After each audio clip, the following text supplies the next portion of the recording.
아버지 여기가 공기도 좋고 시설도 최고래요. 잠깐만 쉬고 계시면 제가 곧 데리러 올게요. 알았다, 아들. 아버지, 금방 올게요. 그 거짓말 한마디에 매달려 차가운 요양원 창밖만 바라보던 한 노인이 있었습니다. 재산도 건강도 자식도 다 잃고 죽음만을 기다리던 그 절망의 끝에서 25년 전 그가 무심코 던졌던 작은 선행이 기적처럼 돌아옵니다. 피 한 방울 섞이지 않은 남이 친자식보다 더 뜨거운 눈물을 흘리며 휠체어를 밀어주는 사연. 오늘 대한민국 모든 부모님의 가슴을 울릴 박만수 어르신의 이야기를 시작합니다. 우리네 인생이라는 게 참으로 얄궂습니다.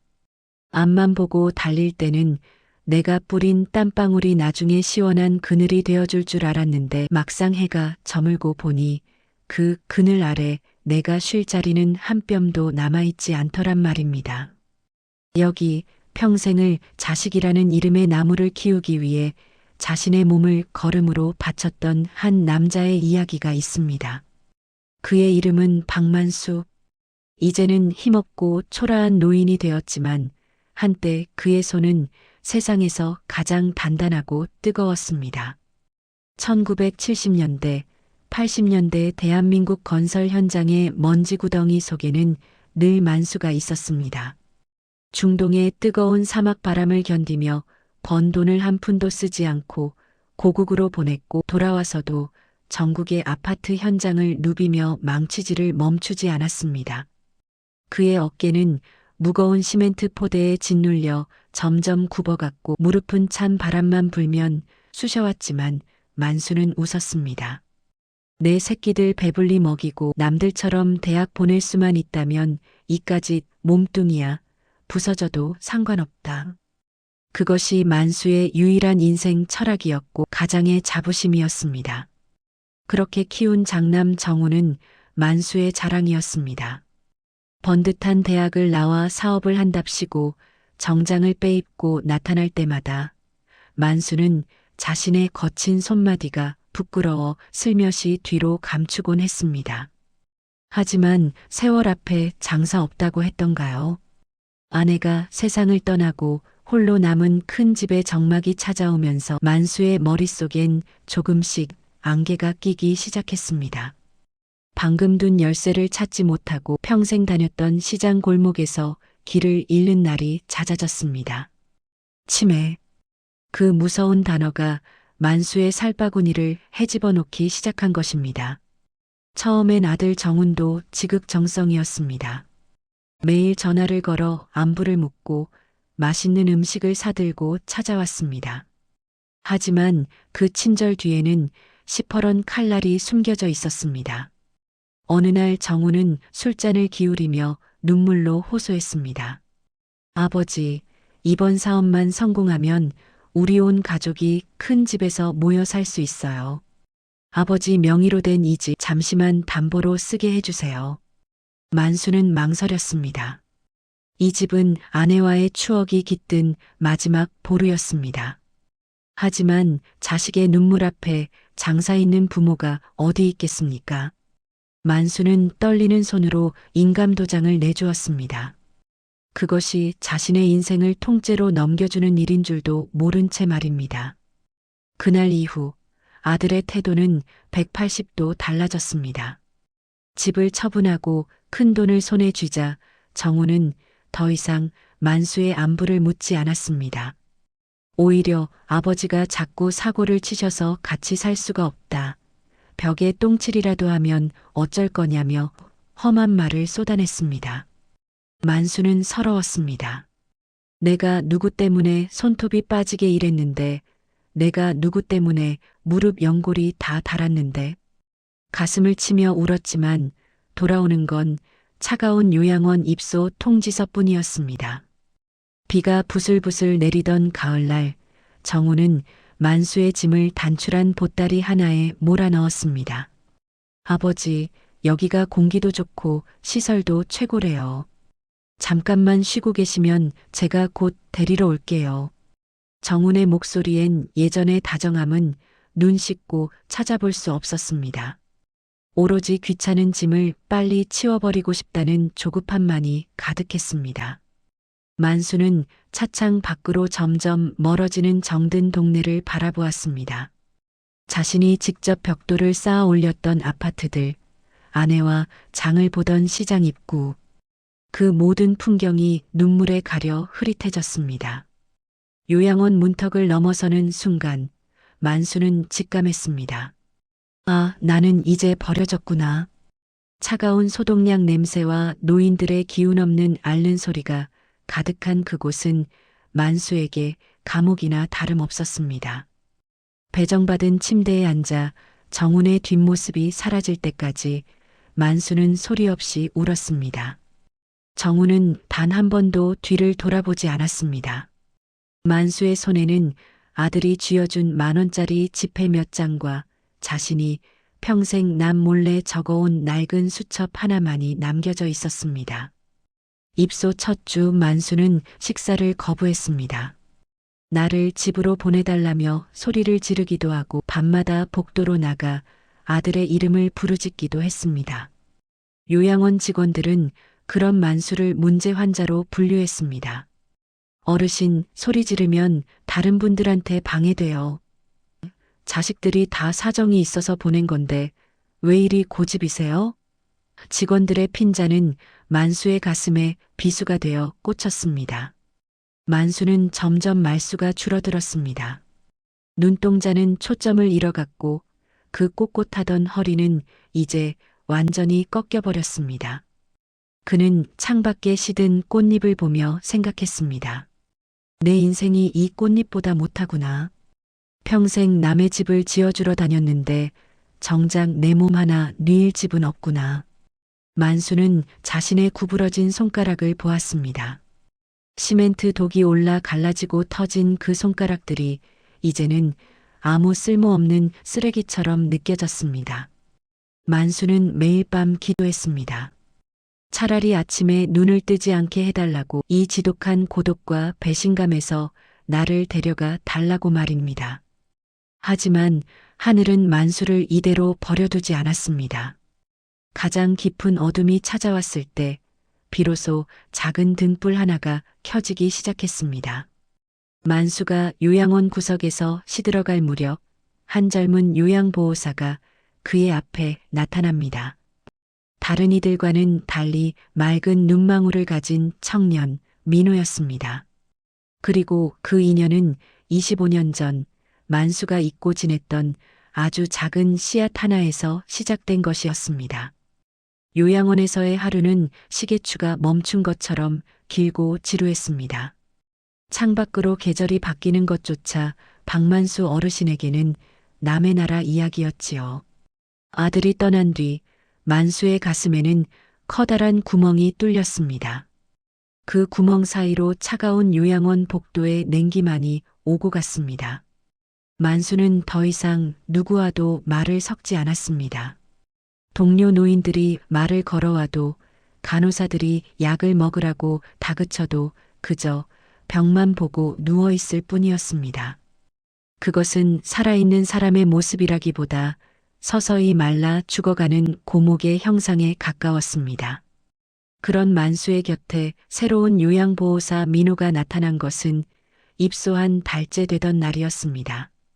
민호는 30 초반의 젊은 청년이었습니다. 듬직한 체구에 늘 입가에 은은한 미소를 띠고 있는 그를 보고 요양원의 다른 노인들은 저렇게 젊고 훤칠한 놈이 왜 이런 굳은 일을 하나 싶어 혀를 차기도 했습니다. 민호는 유독 만수에게 집착했습니다. 다른 직원들이 고집불통이라며 포기한 만수의 식사 수발을 자처했고, 만수가 뱉어낸 욕설에도 그저 허허 웃으며 묵묵히 수건을 적셔 만수의 거친 발을 닦아주었습니다. 어르신, 오늘은 날씨가 참 좋아요. 햇볕 좀 쬐게 휠체어 좀 타실까요? 민호의 물음에 만수는 대답 대신 쇳소리 섞인 기침을 내뱉었습니다. 저리가, 자식놈도 버린 몸뚱이, 내가 뭐라고 귀찮게 굴어. 만수의 날 성거부에도 민호는 굴하지 않았습니다. 민호는 매일 오후 3시만 되면 만수의 침대 곁에 앉아 작은 책 한 권을 읽어주었습니다. 그것은 동화책도 치매 예방 교재도 아닌 오래된 건축 전문 서적이나 건설 현장의 기록들이었습니다.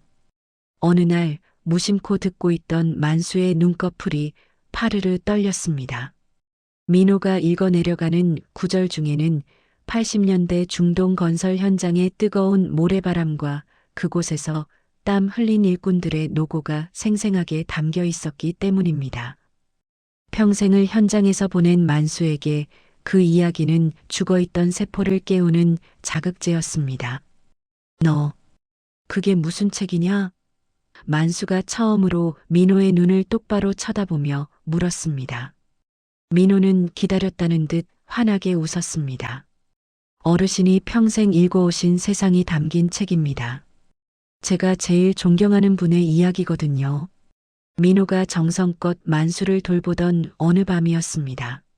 만수가 얕은 잠에 들어 식은땀을 흘리며 가위에 눌리고 있을 때 민호는 만수의 낡은 보따리 속에 소중히 보관되어 있던 빛바랜 수첩 하나를 발견하게 됩니다. 그것은 만수가 평생을 기록해온 가계부이자 자신의 인생 고백록이었습니다. 수첩의 앞장에는 자식들의 대학 등록금 입금 내역과 결혼 자금으로 준 액수들이 빼곡하게 적혀 있었습니다.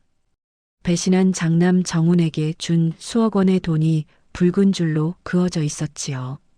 하지만 수첩의 맨 뒷장에는 전혀 다른 기록들이 있었습니다. 20년 전부터 시작된 기록, 이름 없는 천사라는 이름으로 매달 보육원에 보내진 5만 원, 10만 원의 송금 영수증들이 줄지어 붙어 있었습니다. 당시 막노동 일당이 몇만 원에 불과하던 시절 만수는 자신의 담뱃값과 간식비를 아껴가며 이름도 모르는 아이들의 공부값을 대주었던 것입니다. 민호는 그 영수증들 사이에서 익숙한 이름을 발견했습니다. 강민호. 바로 요양보호사 민호 자신의 이름이었습니다. 민호의 손이 미세하게 떨리기 시작했습니다. 그의 눈에서 뜨거운 눈물이 뚝뚝 떨어져 만수의 수첩 위를 적셨습니다. 민호는 기억했습니다. 부모에게 버림받고 보육원에서 자라며 세상에 대한 원망으로 가득 찼던 어린 시절을요. 그때 이름도 성도 밝히지 않은 채 현장의 아저씨라는 이름으로 매달 편지와 용돈을 보내주던 얼굴 모를 은인이 있었습니다. 민호가 방황할 때마다 그 아저씨는 편지에 이렇게 적었습니다. 민호야, 세상은 내가 뿌린 땀만큼만 정직하게 대답해준다. 나처럼 무식하게 일하지 말고 공부해서 남을 돕는 귀한 사람이 되어라. 민호는 그 약속을 지키기 위해 밤낮으로 아르바이트를 하며 간호학을 공부했고 사회복지사가 되었습니다. 그리고 평생을 찾아 헤맸던 그 은인을 가장 비참한 모습으로 무너져가는 요양원 침대 위에서 드디어 만난 것입니다. 민호는 침대 곁에 무릎을 꿇었습니다. 만수의 갈라진 손등에 자신의 얼굴을 묻었습니다. 아저씨, 아니 아버지, 어떻게 이런 곳에 계세요? 제가 당신 덕분에 어떻게 여기까지 왔는데. 민호의 흐느낌에 잠에서 깬 만수는 당황스러운 듯 민호를 바라보았습니다. 내가 왜 울어? 청년 왜 그래? 민호는 떨리는 손으로 자신의 지갑 속에서 소중히 간직해온 낡은 사진 한 장을 꺼냈습니다. 그것은 20년 전 보육원 졸업식 날 은인이 보내준 꽃다발과 함께 찍은 민호의 어린 시절 사진이었습니다. 그 뒷면에는 만수의 삐뚤빼뚤한 필체로 민호야, 졸업 축하한다. 너는 우리의 희망이다라고 적혀 있었습니다. 만수가 자신의 은인임을 확신한 그날부터 민호의 눈빛은 달라졌습니다. 그는 더 이상 단순한 요양보호사가 아니었습니다. 만수를 괴롭히는 요양원의 부조리에 당당히 맞서기 시작했습니다. 식단이 부실하면 주방을 찾아가 따졌고 만수를 짐짝 취급하는 거친 직원들에게는 엄중히 경고했습니다. 박만수 어르신은 제 아버지 같은 분입니다. 한 번만 더 함부로 대하시면 가만히 있지 않겠습니다. 민호의 서슬 퍼런 기세에 요양원 분위기도 조금씩 바뀌어 갔습니다. 하지만 시련은 끝나지 않았습니다. 만수의 정신이 맑아지는 날보다 안개 속에 갇히는 날이 많아지면서 만수는 자꾸만 과거의 상처를 들춰내며 괴로워했습니다. 정훈아, 내가 너를 어떻게 키웠는데? 이 집은 내 엄마랑 지은 집이야. 밤마다 울부짖는 만수를 달래며 민호는 가슴이 찢어지는 고통을 느꼈습니다.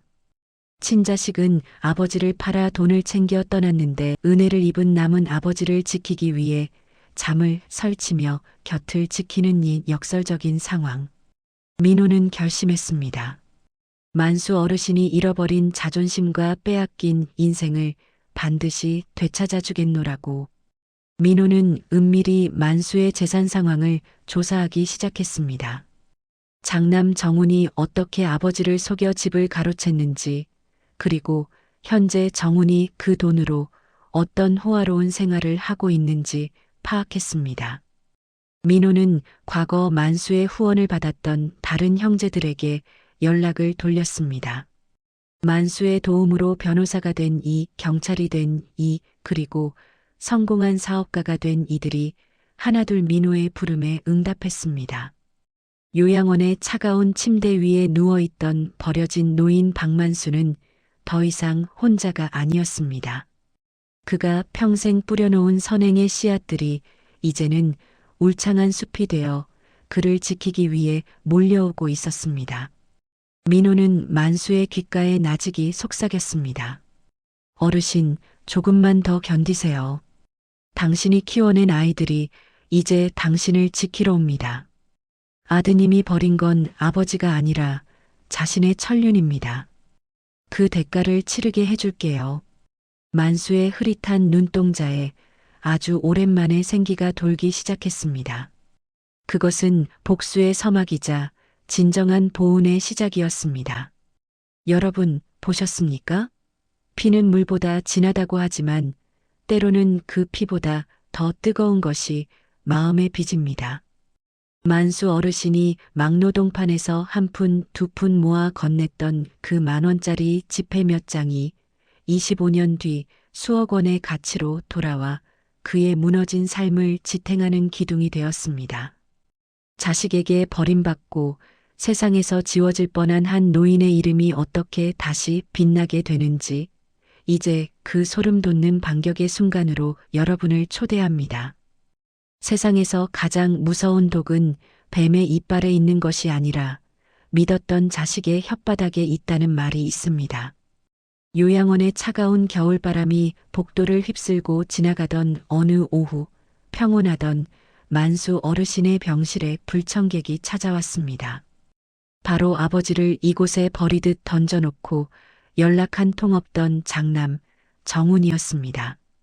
1년 만에 나타난 아들의 모습은 초라하기는커녕 아버지를 팔아넘긴 돈으로 산 듯한 값비싼 코트와 번쩍이는 구두를 신고 있었습니다. 그가 병실 문을 열고 들어오는 순간 민호는 본능적으로 직감했습니다. 저 인간은 아버지를 보러 온 것이 아니라 무언가 뺏을 것이 남아있어 찾아온 포식자라는 사실을 말입니다. 정우는 침대에 힘없이 누워있는 만수를 보며 걱정스러운 표정은커녕 미간을 찌푸렸습니다.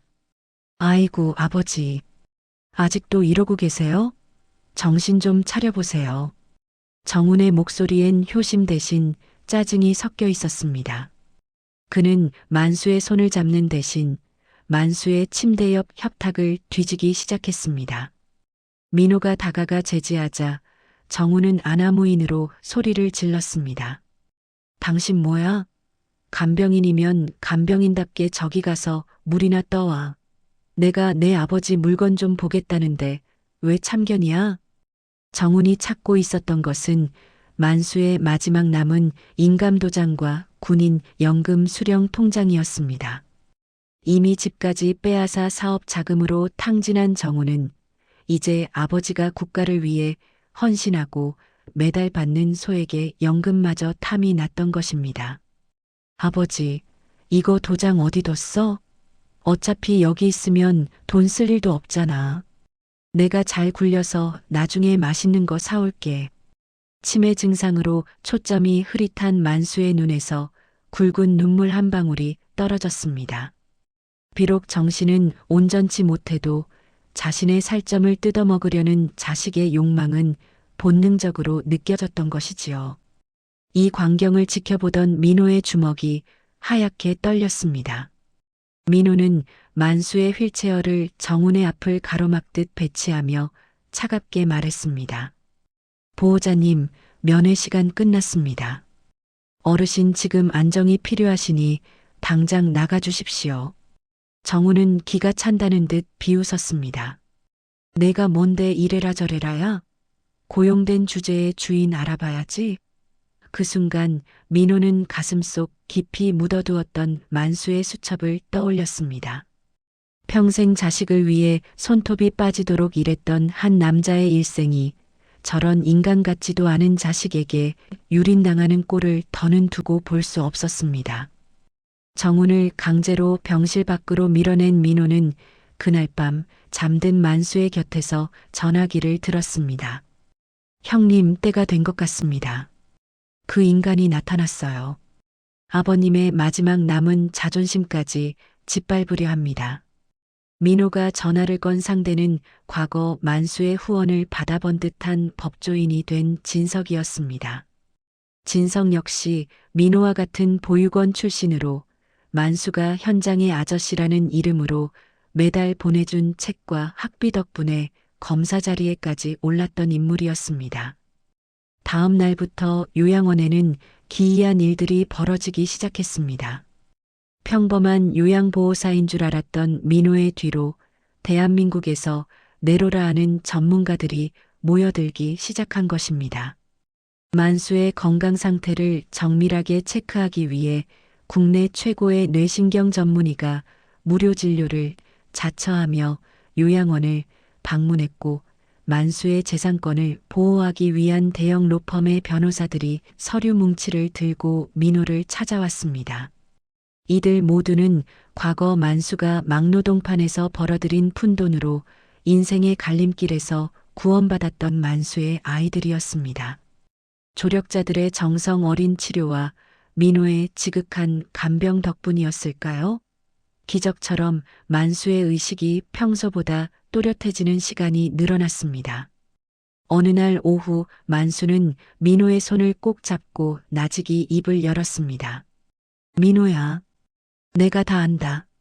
저놈이 내 집을 가져가고 나를 여기 버린 거 사실은 다 알고 있었다. 만수의 목소리는 떨리고 있었지만 그 안에는 평생 참아온 분노와 슬픔이 서려 있었습니다.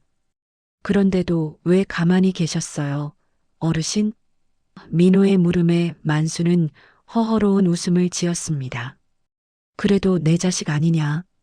내가 지은 죄가 많아 저런 놈이 태어났나 싶어 달게 받으려 했다. 그런데 이제는 안 되겠다. 저놈이 내 돈을 탐내는 건 참아도 내가 나 때문에 수모당하는 건 못 보겠다. 만수는 민호에게 침대 밑 깊숙이 숨겨두었던 작은 열쇠 하나를 건넸습니다. 그것은 정훈이 그토록 찾으려 했던 도장의 열쇠가 아니었습니다. 만수가 현장 일을 할 때 사용하던 낡은 공구함의 열쇠였습니다. 그 안에 가보거라. 내가 정훈이 놈 몰래 숨겨둔 게 하나 있다. 그놈이 내 집을 팔아치울 때 내가 마지막으로 해둔 장치다. 민호가 공구함을 열자 거기에는 뜻밖의 서류 한 장이 들어 있었습니다. 그것은 유언대용 신탁 서류였습니다. 만수가 치매 판정을 받기 직전 혹시 모를 상황에 대비해 자신의 모든 재산 처분권을 자식이 아닌 사회복지법인과 자신을 끝까지 돌보는 이에게 위임한다는 내용이 담긴 법적 문서였습니다. 이 사실을 모르는 정우는 며칠 뒤 변호사를 대동하고 다시 요양원에 나타났습니다. 아버지를 금치산자로 몰아 남은 재산을 강제로 가로채려는 심산이었습니다. 아버지 사인해. 이거 사인 안 하면 여기 비용도 못 내서 아버지 길거리에 나앉아. 정훈이 서류를 들이밀며 만수를 윽박지르는 그 순간 병실 문이 거칠게 열렸습니다. 깔끔한 수트를 차려입은 진석과 민호, 그리고 2명의 정장 차림 사내들이 들어왔습니다. 이게 무슨 짓들이야? 당신들 누구야? 정훈이 당황하며 소리쳤습니다. 진석은 검사 신분증을 내보이며 차갑게 웃었습니다. 박정훈 씨, 당신을 존속유기 및 재산 갈취 혐의로 조사하기 전에 이 서류부터 확인하시죠. 박만수 어르신의 모든 재산은 이미 법적으로 보호받고 있으며 당신이 가로챈 집 또한 사기 취득에 해당하여 환수 절차에 들어갔습니다. 정훈의 얼굴이 순식간에 흑빛으로 변했습니다. 뭐, 환수? 그게 무슨 소리야? 그 집은 내 이름으로 되어 있다고. 민호가 한 걸음 앞으로 나섰습니다. 민호의 눈에는 더 이상 평범한 간병인의 유순함이 없었습니다. 당신이 버린 건 아버지만이 아닙니다. 당신의 인생 자체를 버린 겁니다. 어르신이 현장에서 흘린 땀이 당신 같은 인간의 도박 자금이나 유흥비로 쓰이게 두지 않습니다. 이제부터 진짜 아들이 누구인지, 누가 이 어르신의 노후를 지키는지 똑똑히 보여주죠. 여러분, 보십시오. 자식이라고 해서 다 같은 자식이 아니고 남이라고 해서 다 같은 남이 아닙니다. 피를 나눈 아들은 아버지를 돈으로 보았지만 은혜를 입은 남은 아버지를 자신의 생명처럼 소중히 여겼습니다. 만수 어르신이 25년 전 무심코 건넸던 따뜻한 밥 한 끼와 학비 몇 푼이 이제는 강철 같은 방패가 되어 그를 지켜주고 있습니다. 이제 이야기는 최절정으로 치닫습니다. 거짓골이 된 장남 정훈이 마주하게 될 처참한 몰락, 그리고 만수 어르신이 민호와 함께 되찾은 집에서 맞이하게 될 눈물겨운 감동의 순간, 그 소름 돋는 결말이 다음 단락에서 이어집니다. 끝까지 눈을 떼지 마십시오. 진정한 인과응보가 무엇인지 보여드리겠습니다. 인과응보라는 말이 있습니다.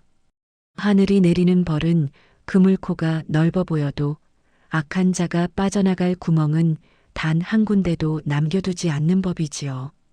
아버지를 요양원에 버리고 그 재산으로 호의호식하던 장남 정훈에게 드디어 운명의 심판 날이 다가왔습니다.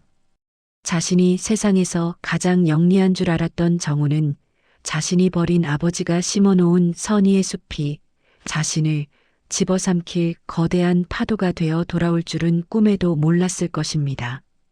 요양원 병실에서 검사 진석과 민호에게 문전박대를 당한 정훈은 분을 참지 못하고 자신의 차로 돌아왔습니다. 내 집이야. 내 돈이라고. 그는 핸들을 내리치며 소리를 질렀지만 그에게 걸려온 한 통의 전화는 그의 세상을 송두리째 무너뜨렸습니다. 그것은 정훈이 아버지의 집을 담보로 무리하게 진행하던 사업 파트너의 비보였습니다. 정훈 씨, 당신이 담보로 잡은 그 집, 법원에서 처분 금지 가처분이 내려졌어. 사기 혐의로 조사받게 생겼는데 우리 계약은 파기야. 정훈은 눈앞이 캄캄해졌습니다. 알고 보니 민호와 진석은 이미 정훈이 아버지를 속여 인감도장을 가로챘던 당시의 정황과 치매 초기 증상을 이용해 강제로 증여 서류를 꾸민 증거들을 모두 확보해둔 상태였습니다. 정훈이 그동안 호화롭게 누려온 모든 것들은 모래성처럼 허물어지기 시작했습니다. 은행 계좌는 동결되었고 아버지를 내쫓고 차지했던 아파트는 법적 절차에 따라 환수 작업에 들어갔습니다. 며칠 뒤 정훈은 번듯한 수트 대신 초라하고 때 묻은 옷차림으로 다시 요양원을 찾았습니다. 하지만 이번에는 큰 소리를 치러 온 것이 아니었습니다. 빚쟁이들에게 쫓겨갈 곳이 없어진 그는 자신이 버렸던 아버지의 발치에 엎드려 구걸하기 위해 온 것이었습니다. 아버지, 제가 잘못했어요. 한 번만 살려주세요. 그 집 다시 돌려줄 테니 제발 고소만 취하해달라고 저 사람들한테 말 좀 해주세요. 병실 바닥에 머리를 찌우며 통곡하는 아들의 모습은 추하기 그지없었습니다. 민호는 만수의 휠체어를 밀고 정훈 앞에 섰습니다. 만수는 떨리는 눈으로 바닥에 엎드린 아들을 내려다보았습니다. 치매 기운으로 흐릿했던 만수의 정신이 그 순간만큼은 서늘할 정도로 맑아 보였습니다. 정훈아. 만수의 낮은 목소리에 정훈은 희망을 본 듯 고개를 들었습니다. 하지만 만수의 입에서 나온 말은 정훈의 심장에 비수를 꽂았습니다. 나는 내 아버지가 아니다. 내 아들은 25년 전 그 사막의 모래바람 속에서 내가 보낸 돈으로 공부하던 그 마음 예쁜 아이들이다. 너는 내 피를 받았을지 몰라도 내 마음은 단 한 조각도 가져가지 못했다. 만수는 민호가 건네준 서류에 지장을 찍었습니다. 그것은 장남 정훈에 대한 모든 법적 권리를 포기하고 자신의 남은 모든 것을 민호와 사회복지재단에 맡긴다는 최종 확인서였습니다. 이제 가거라. 다시는 내 앞에 나타나지 마라. 내가 나를 이곳에 버렸을 때 나는 이미 죽었고 지금의 나는 이 청년이 다시 살린 사람이다. 만수의 단호한 선언에 정훈은 요양원 보안 요원들에게 끌려나갔습니다. 복도 끝으로 사라지는 아들의 비명소리를 들으며 만수는 민호의 손을 꼭 잡았습니다. 억울함과 슬픔으로 점철되었던 세월이 씻겨 내려가는 순간이었습니다. 정훈이 떠난 뒤 민호는 만수에게 조심스럽게 물었습니다. 어르신, 이제 그 집으로 돌아가셔야죠. 아버님이 평생 일구신 그 집 말입니다. 하지만 만수는 고개를 저었습니다. 민호야, 그 집엔 이제 내 아내의 냄새도 내 땀 냄새도 남아있지 않다. 저 욕심 많은 놈이 다 더럽혀 놓았어. 나는 이제 그곳으로 돌아가고 싶지 않구나. 만수의 말에 민호는 잠시 생각에 잠기더니 결심한 듯 말했습니다. 그럼 어르신, 저랑 같이 가시겠습니까? 제가 어르신이 주신 돈으로 공부해서 마련한 작은 집이 있습니다. 화려하지는 않지만 햇살이 잘 드는 마당이 있어요.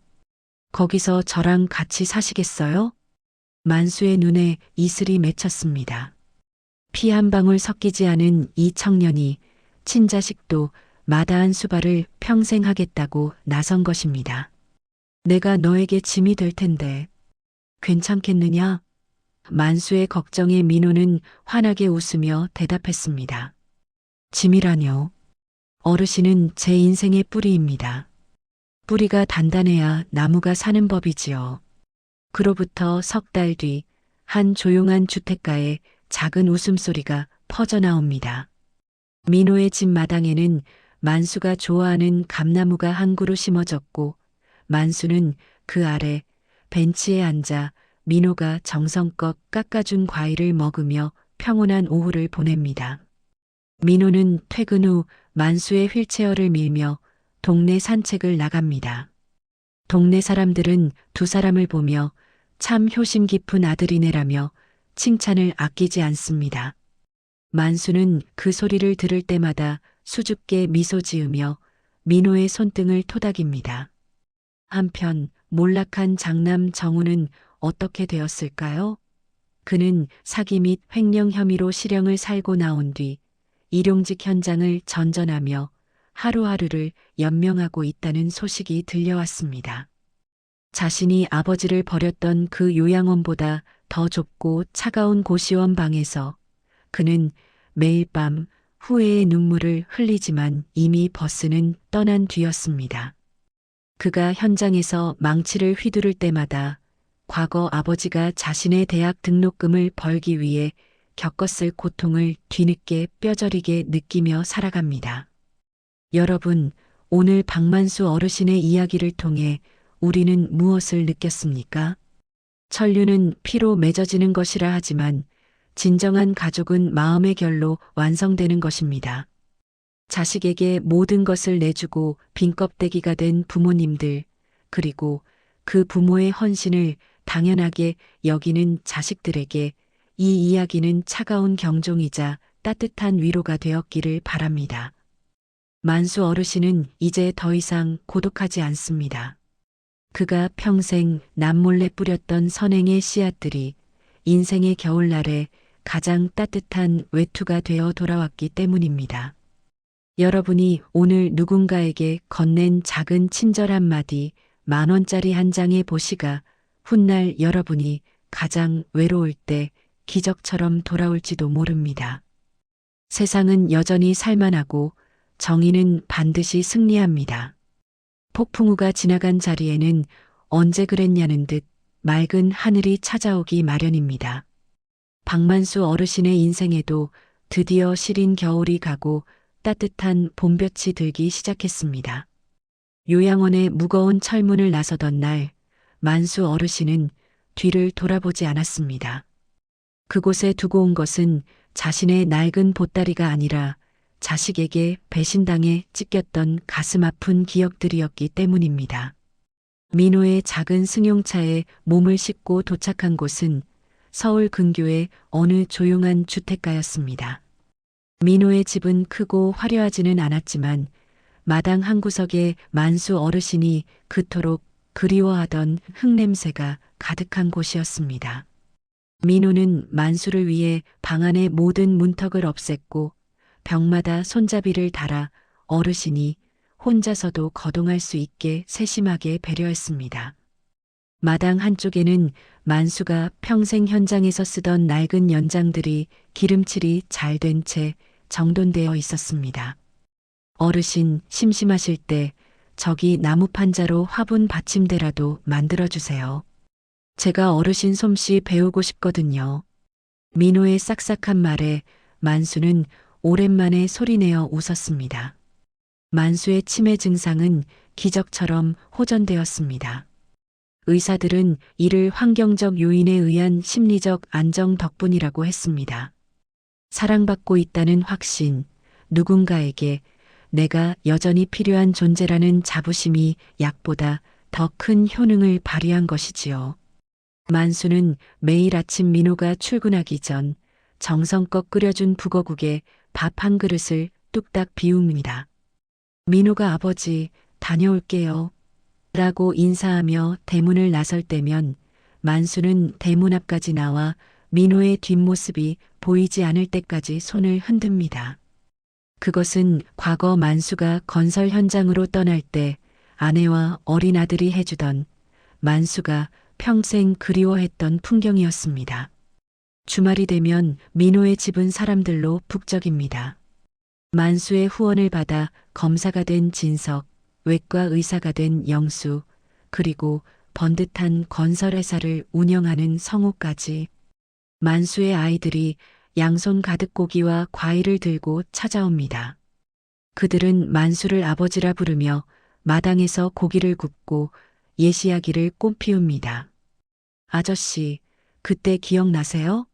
제가 등록금 없어서 고아원 뒷마당에서 울고 있을 때 이름도 안 밝히고 봉투 던져주고 가셨잖아요. 저 그때 그 돈 들고 얼마나 울었는지 몰라요. 성우의 말에 만수는 쑥스러운 듯 고개를 젓습니다.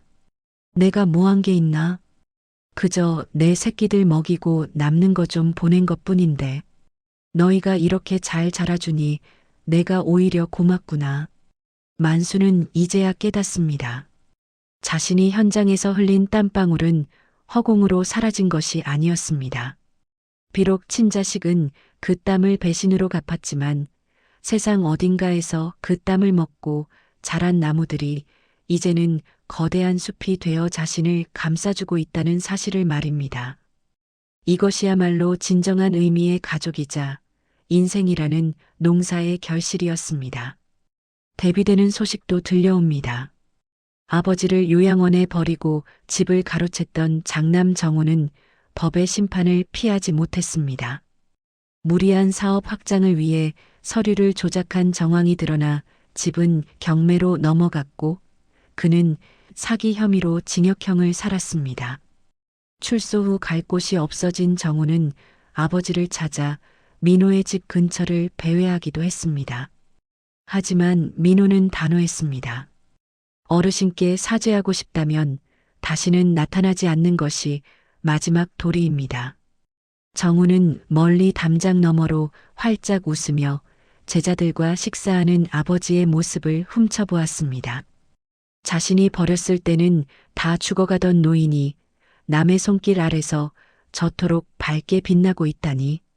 정우는 그제야 자신이 발로 차버린 것이 단순한 노인이 아니라 자신의 천복이었음을 깨닫고 주저앉아 통곡합니다.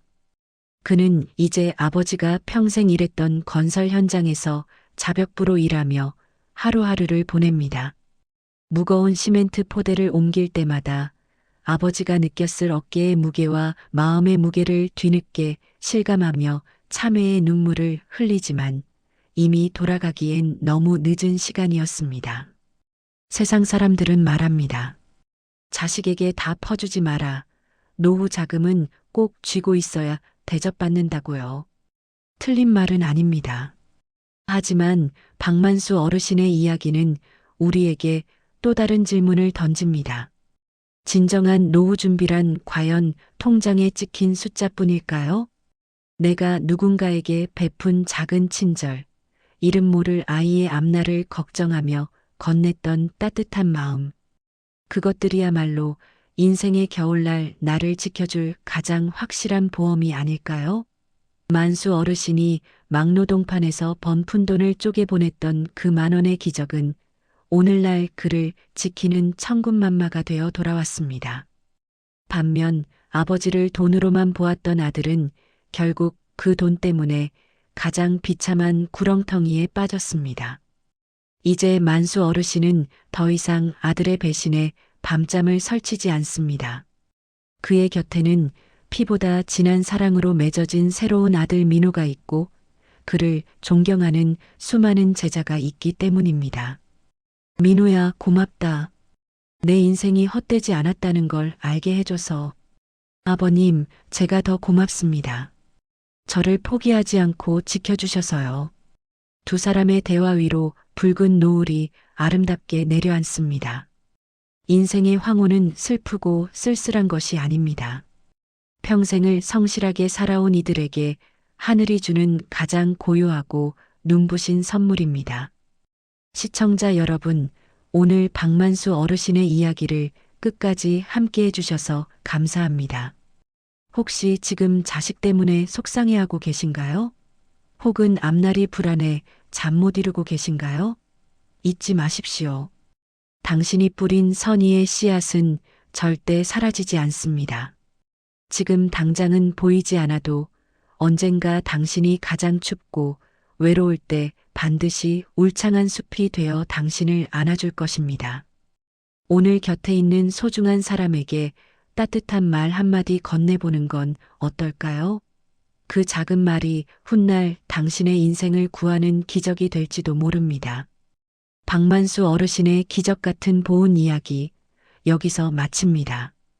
구독과 좋아요는 더 많은 감동적인 이야기를 만드는 힘이 됩니다. 여러분 모두 건강하고 평안한 황혼 맞이하시길 바랍니다. 고맙습니다.